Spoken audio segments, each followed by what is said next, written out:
Pemirsa, berdasarkan hasil survei sosial ekonomi Indonesia nasional di tahun 2023 dari Badan Statistik Indonesia, ternyata anak usia sekolah yang belum mengenyam pendidikan berjumlah sekitar 4,2 juta.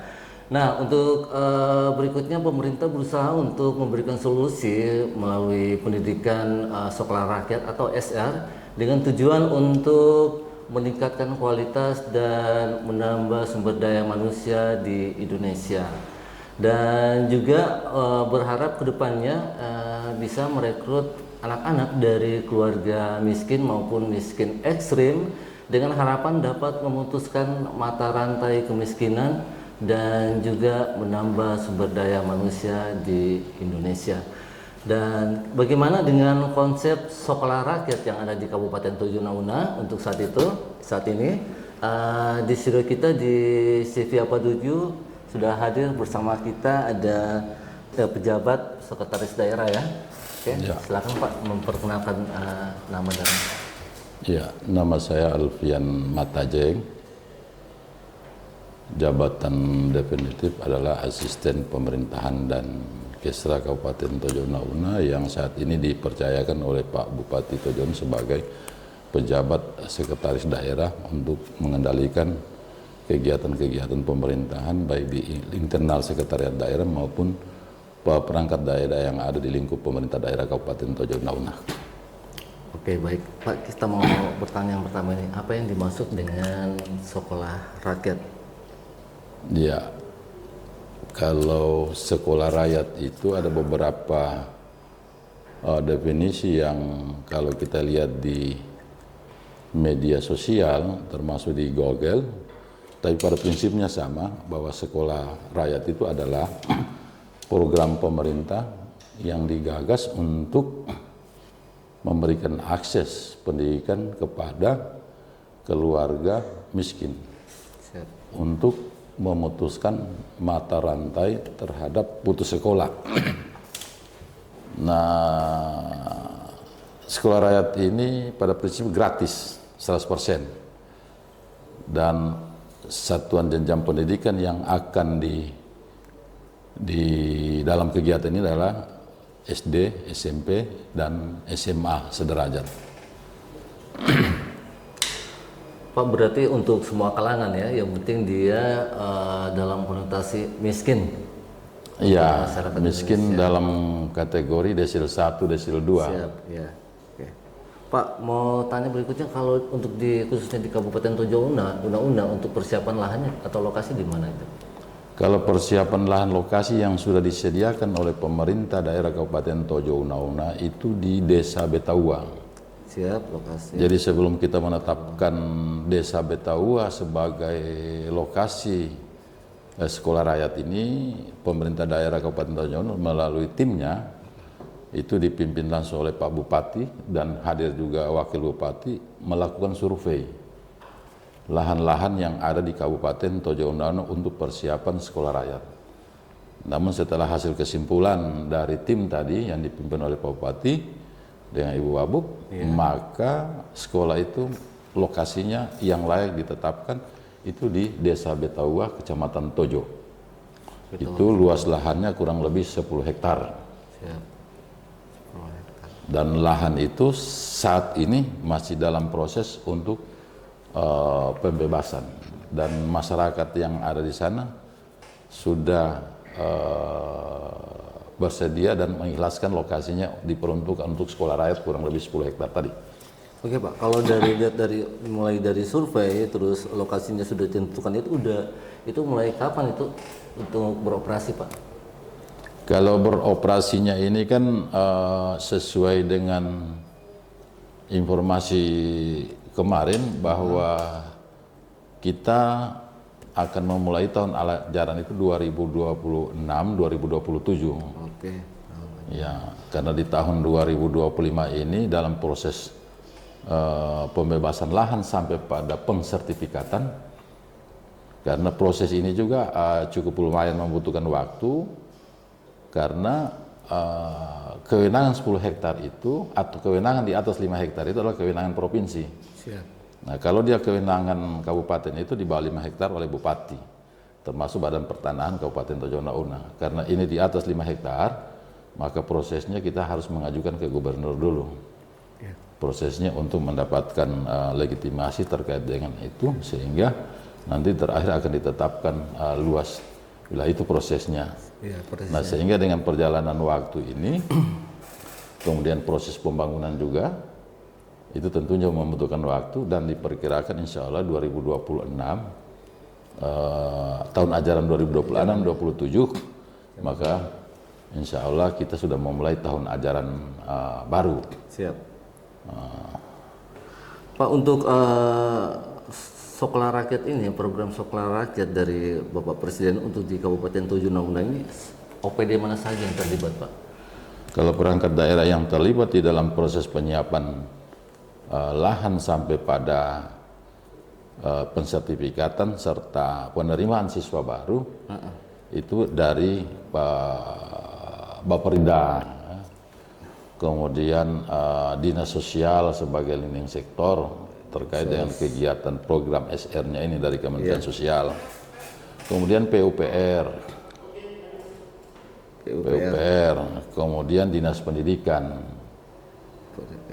ya, kemudian tentunya Badan Pengelola Keuangan Aset Daerah. Nah, kemudian instansi vertikal, yaitu adalah Badan Pertanahan Nasional dan perangkat daerah yang ada di provinsi yang berkaitan dengan sekolah gratis, sekolah rakyat tadi. Sekolah Rakyat. Pak, untuk lebih jelasnya mungkin ada masyarakat yang belum paham apa sih perbedaan dari sekolah rakyat dengan sekolah umum biasa. Nah, di sini kelebihannya dari sekolah rakyat daripada sekolah biasa. Iya. Kalau sekolah rakyat modelnya adalah boarding school. Jadi mereka itu tinggal dan hidup di lingkungan sekolah, sehingga mereka disiapkan asrama. Siap. Dan segala kebutuhannya mereka yang ada di sekolah itu dibiayai oleh pemerintah pusat, dari makannya, pakaiannya, dan fasilitas-fasilitas yang harus dipenuhi oleh pemerintah daerah. Ini sangat membantu masyarakat ya, atau orang tua. Ya. Nah, selain itu Pak, mungkin bedanya mungkin ada di cara belajar mengajar juga mungkin. Iya, tentunya kalau cara belajar mengajarnya ini justru dia naik satu tingkat lagi ya.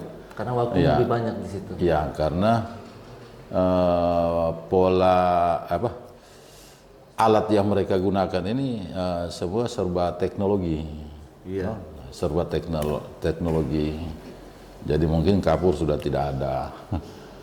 Bahkan mungkin spidol juga mungkin berkurang. Dan materi-materinya mereka itu ya mungkin lebih cenderung menggunakan IT semua, misalnya iPad atau laptop komputer dan seterusnya.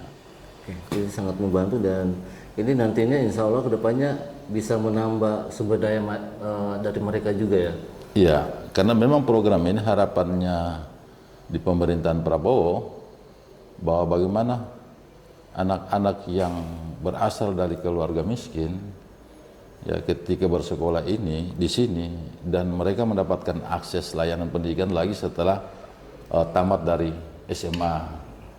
Dan kalau Pak Presiden punya harapan bahwa anak-anak tadi yang dari kurang mampu ini bagaimana ke depan bisa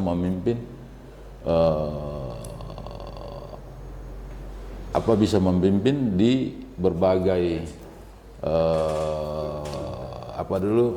baik itu organisasi maupun di pemerintahan. Tampil di depan. Ya, tampil di depan. Sebagai generasi emas. Ya. Pak, kita balik lagi ke daerah kita Kabupaten Tojo Una. Ada tidak misalnya dalam proses atau survei kemarin sampai saat ini ada kendala mungkin dari pembebasan lahan atau dari lokasinya, kejauhan atau gimana Pak? Ya, kalau di dalam proses perjalanan kemarin untuk melakukan survei sampai pada penetapan lokasi di Desa Betahua itu alhamdulillah berjalan dengan lancar. Walaupun di tingkat pemerintah, di tingkat masyarakat ada juga dinamika berkaitan dengan jarak dari ibu kota kabupaten. Jarak dari ibu kota kabupaten ya kurang lebih sekitar 2 jam. Ya. Tetapi kalau untuk waktu itu, kalau kita mau bandingkan dengan di wilayah Jawa, ini tidak ada arti apa-apa ini waktu 2 jam ini. Ya. Cuma kan memang masyarakat belum terbiasa dengan jarak tadi ini. Nah, insya Allah ke depan itu langsung mudah menyesuaikan, bahwa pasti dibilang oh dekat. Ya. Jadi kalau soal proses untuk mendapatkan lahan kemarin, kita jalannya mudah. Alhamdulillah mudah ya. Ya mudah, karena masyarakat juga yang setelah dilihat lokasinya yang pas dengan keinginan pemerintah pusat, maka masyarakat juga yang ada di Betaua khususnya yang memiliki lokasi itu, mereka ikhlas. Dan masyarakat di wilayah saya juga mendukung. Nah, memang sedikit berdinamika berkaitan jaraknya tadi, karena rekrutmen siswanya itu kan tentunya di wilayah Kabupaten Tojo Uno, termasuk di wilayah kepulauan, kemudian wilayah pegunungan yang masuk pada desil 1, desil 2 tadi. Pak, ya?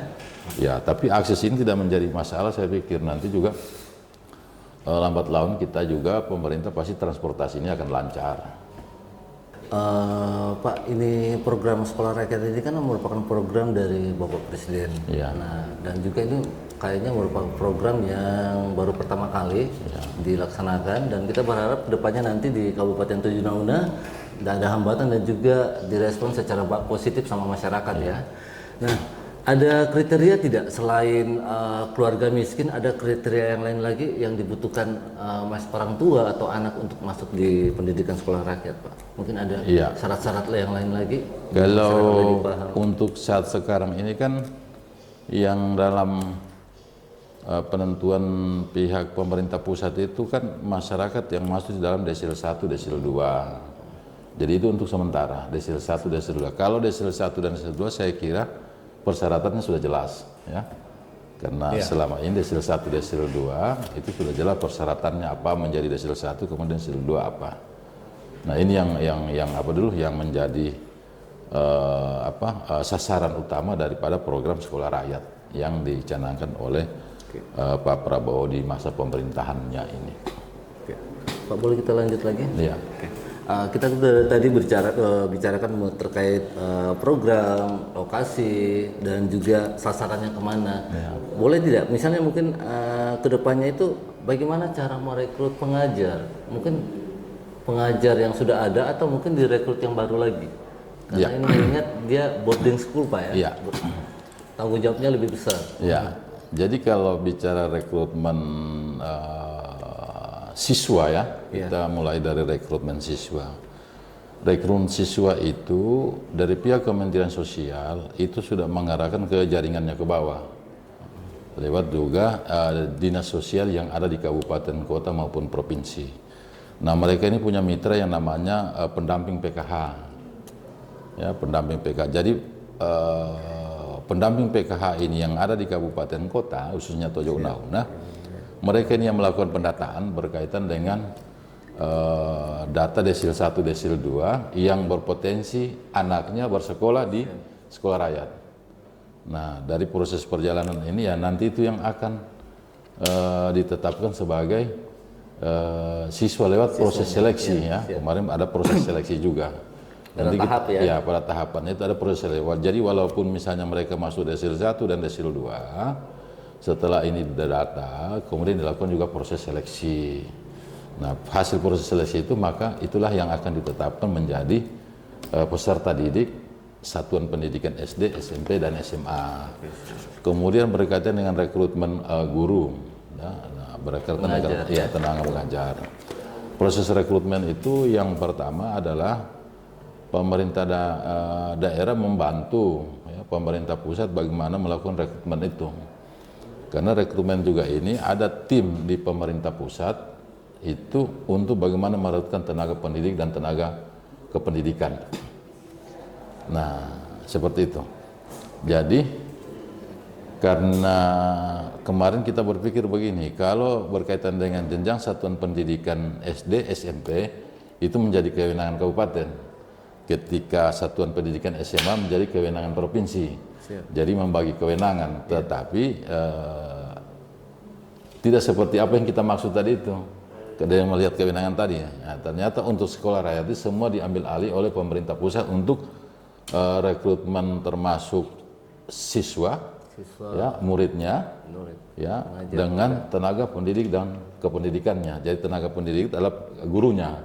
Kalau tenaga kependidikan adalah tenaga tata usahanya yang akan membantu proses lancarnya belajar mengajar dan termasuk kegiatan-kegiatan ekstra yang ada di lingkungan sekolah rakyat nanti. Berarti pusat berperan penting ya untuk program ini. Program itu. Jadi kita tinggal memberikan informasi khususnya SD SMP, misalnya proses rekrutmen itu kita misalnya di sekolah A ada kelebihan guru, misalnya guru kelas. Nah, potensi ruang ini kita beri kesempatan untuk masuk ke sana, tetapi dia juga proses seleksi. Nah, guru yang akan mengajar di sekolah rakyat itu Syaratnya bisa dipastikan bahwa dia memiliki profesi guru. Siap. Yang memiliki sertifikat tadi itu. Oke. Pak, kalau tadi kan Bapak sudah disebutkan untuk sementara ini lokasinya di Desa Betaua, Kecamatan Tojo. Ya. Nah, untuk kalau misalnya kedepannya masih ada lokasi yang dipersiapkan tidak? Ya, jadi kan gini, berkaitan dengan kita Kabupaten Tojo Una itu dipersiapkan untuk tahun ajaran 2026-2027 karena penyediaan lahannya sampai pada proses pembangunan oleh pemerintah pusat. Tetapi kemarin Pak Bupati dan Wakil Bupati itu dengan program ini itu melakukan gerakan cepat dan sampai mempertanyakan kepada pihak Menteri Sosial, apakah Kabupaten Tojo Una bisa melakukan penerimaan siswa baru di tahun ajaran 2025-2026 sebelum terbangunnya lokasi yang sesungguhnya. Nah, itu direspon oleh Menteri Sosial, boleh. Dan ini ada beberapa juga daerah mengharapkan seperti itu. Sehingga kebijakan pemerintah pusat itu lewat di Kementerian Sosial yang sempat saya tangkap bahwa ada penambahan lokasi untuk ada penambahan titik, titik di lokasi tahun ajaran 2026 dari 53 titik menjadi 100 titik. Nah, 53 titik ini yang sudah ditetapkan dan proses dari pusat, Pak, dari rekrutmennya dia kan. Nah, 53 titik ini. Nah, kemudian dengan gerakan Pak Bupati untuk merespon program ini, Pak Bupati mengharapkan bagaimana di Tojo Una itu bisa dimulai tahun ajaran 2025-2026. Nah, maka ini direspon oleh Menteri Sosial. Nah, sehingga dari 53 titik Kementerian Sosial menambah menjadi 100 titik. Jadi ada 47 titik yang penambahannya. Nah, dari 53 Pak ya? Iya, menjadi 100 titik. Nah, penambahan 47 titik ini itu termasuk Tojo Una untuk membuka rencana membuka tahun ajaran 2025-2026. Ketambahan di Tojo Una. Nah, ketambahan di Tojo Una itu menjadi tambahan 1 titik untuk itu. Titik yang dimaksud ini penambahannya adalah pembukaan memulainya pelajaran sekolah memulainya belajar mengajar belajar mengajarnya program sekolah rakyat. Nah, maka pemerintah Kabupaten Tojo Una Pak Bupati menyediakan lahan yang menyediakan bangunan BLK untuk pelaksanaan sekolah rakyat sementara sambil menunggu gedung sekolah yang dibangun di Betaua. Berarti daerah sana. Iya, BLK, Balai Latihan Kerja. Desa Webon. Nah, iya, itu untuk alternatif sementara untuk menerima siswa baru di tahun ajaran 2026. Oke, siap. Nah, sampai saat sekarang pihak Kementerian Sosial itu tim pemerintah pusat sekolah rakyat itu punya tim untuk melakukan verifikasi bangunan sementara Layak apa tidak? layak atau tidak, ini yang kita masih menunggu Oke, Pak. dari pemerintah pusat untuk melakukan survei. Nah, untuk melakukan survei apakah layak tidak ditetapkan sebagai alternatif Sambil menunggu yang yang di Beta definit di Beta UA seperti itu. Pak, sampai saat ini gimana respon masyarakat dengan program sekolah rakyat? Ya, pastilah responnya masyarakat itu sangat mengapresiasi pemerintah daerah Kabupaten Tojo Una dengan gerakan cepat untuk merespon program pemerintah pusat itu berada di Kabupaten Tojo Una karena semua kabupaten di seluruh Indonesia dan termasuk provinsi itu berbondong-bondong untuk bagaimana bisa mendapatkan program ini. Karena ada beban yang hilang sebagian atau beban yang terlepas dari pemerintah daerah berkaitan dengan ini, berkaitan dengan program ini. Artinya kalau program ini jalan di Kabupaten Tojo Una, kita juga mengurangi beban dari sisi operasional yang sudah dibiayai oleh pemerintah pusat lewat sekolah rakyat. Program sekolah rakyat. Ya. Pak, sebelum kita pamit ada yang terakhir, harapan Bapak bagaimana dengan program sekolah rakyat ini di Kabupaten Tojo Una? Ya, jadi sebelum berkaitan dengan harapan saya untuk itu, saya sedikit juga mengklarifikasi berkaitan dengan sekolah rakyat yang perencanaan Pak Bupati sementara itu dipersiapkan di BLK.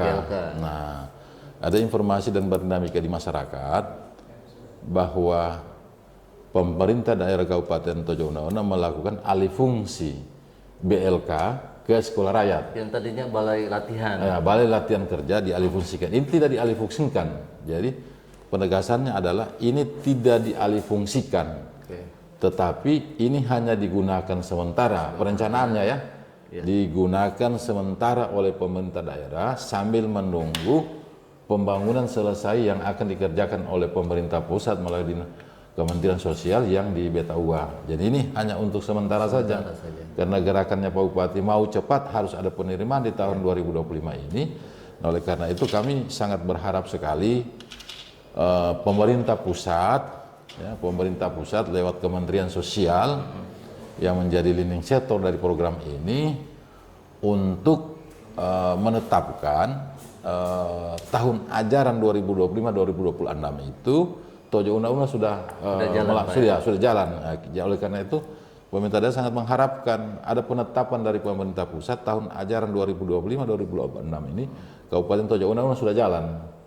Tanpa menunggu yang di Beta UA lokasinya. Tanpa menunggu Beta UA. Ini harapannya pemerintah daerah. Biar serentak dengan seluruh Indonesia. Iya, makanya saya juga sangat mengharapkan dari Kementerian Sosial yang mereka janji kemarin mereka harus turun tim menetapkan ketika lokasi itu layak untuk sementara, ya kita harapkan bagaimana proses ini juga bisa jalan cepat karena mau melihat limit waktu yang ada saat sekarang kita pada posisi tanggal 5 Juni.